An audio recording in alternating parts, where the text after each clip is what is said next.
Hello there. It's Sunday. It's the last day of January. I hope you're all doing well out there. And tomorrow is the start of a new month. It's the start of a new module. And I want to tell you a little bit about that.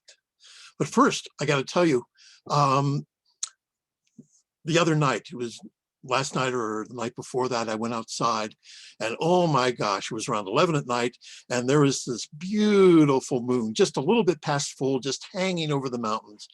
It was so great. I hope you got a chance to see the full moon or near full. It was a full moon on Thursday. And that was the wolf moon, by the way. The name the wolf moon comes, like all of the moon names, from the Native Americans who several hundred years ago met European settlers in the east and in the northeast. They were tribes like the Algonquin, and they had names for their moons. And the names of the moon were fairly standardized throughout different groups back there. And the one for January is the wolf moon. And I suppose that's because during the winter months, they heard wolves howling, hungry wolves howling outside their villages at night. So I hope you got a chance to see the wolf full moon, or at least near the full moon phase. Now, this module 4 coming up, we're going to be learning about light. And if you think about it, all astronomers can do is look at the light they receive from stars and galaxies.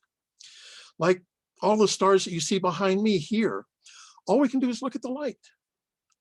And that means we really have to be expert at getting all the information we can get from that light. We really have to understand light very well. We have to know what light is, what produces light. And that's what part of this module is going to be about. Now, I've made 3 videos that talk in more detail and show you some demonstrations about how atoms produce light and how we can use those atoms to tell what stars are made of. You know, it's amazing. The stars are so far away that we can't possibly send a spacecraft to stars to study them, to take samples, but yet astronomers know what stars are made of. And you'll start to learn about that in this module. So learn about light, and you'll also learn about telescopes. Okay? Telescopes are big light buckets. They point toward the stars and just take in huge bucketfuls of light. And the bigger the bucket, the brighter the image. And also the bigger the bucket, the bigger the telescope, the more resolution you have in the image. You can see more detail in the image. So take a look at the material on telescopes. So that's what's going on this week.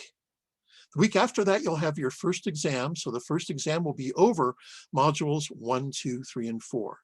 So that's not this week coming up, but it's the week after that. So what's in the sky this week?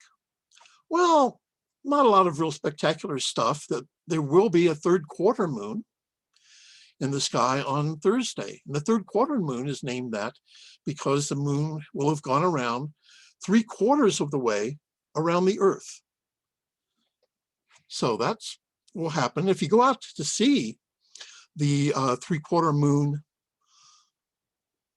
on Thursday, when should you go out? What should you see?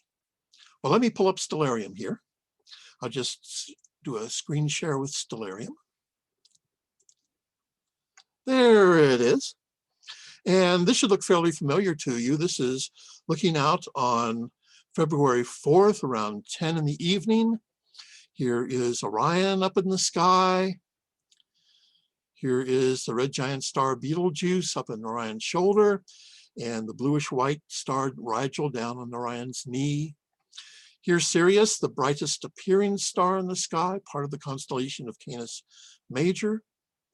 But no moon in the sky. Let me drag and shift the screen a little bit to the east. Still no moon in the sky. And so I'm going to step forward. Here we'll go from 10 o'clock to 11 o'clock. And notice that I went from 10 o'clock to 11 o'clock, that the stars shifted slightly to the west. Well, of course, that's because stars rise in the east and they set in the west. So if I go forward an hour, the stars are going to shift toward the west. And here's 11 o'clock. Here's midnight. So this is actually midnight on the 5th.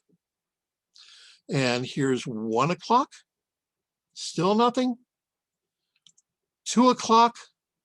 Still nothing in the sky. And so let me go a few minutes past 2 o'clock and take a look. There, rising in the sky in the east is the moon. So around 2:30 is when the moon rises, 2:30 a.m. And nearest the third quarter moon is going to be actually Friday, early Friday morning around 2 a.m., 2:30 a.m. And if your moon has to rise above the mountains, if you live close to the mountains, you might have to make it all the way till 3 or even later than that. So here's the moon at 3 o'clock. Now, if you don't want to stay up past midnight until 3 a.m. just to see the third quarter moon, you can just wait, because in 3 hours it will be 6 in the morning. There we go, 6 in the morning, and you can still see the moon. In fact, you can even see the moon at 7 in the morning. The sun won't be up yet, and so you can still see the moon hanging in the sky, the third quarter moon at 7 o'clock. This is a little bit past third quarter, but this is still the best time to see it, closest to third quarter. So there it is. I hope you enjoy learning about light. This is one of the 2 really science-heavy modules, I'll have to tell you. That we had the last module we did, module 3, which is about Newton's laws of motion and gravity. And we have this module, which is about light. And then after that, we'll move on and start, that ends the section called the Tools of Astronomy. And we'll start talking about what we find in our solar system. So I hope you enjoy learning about that. If you have questions, please just send me an email.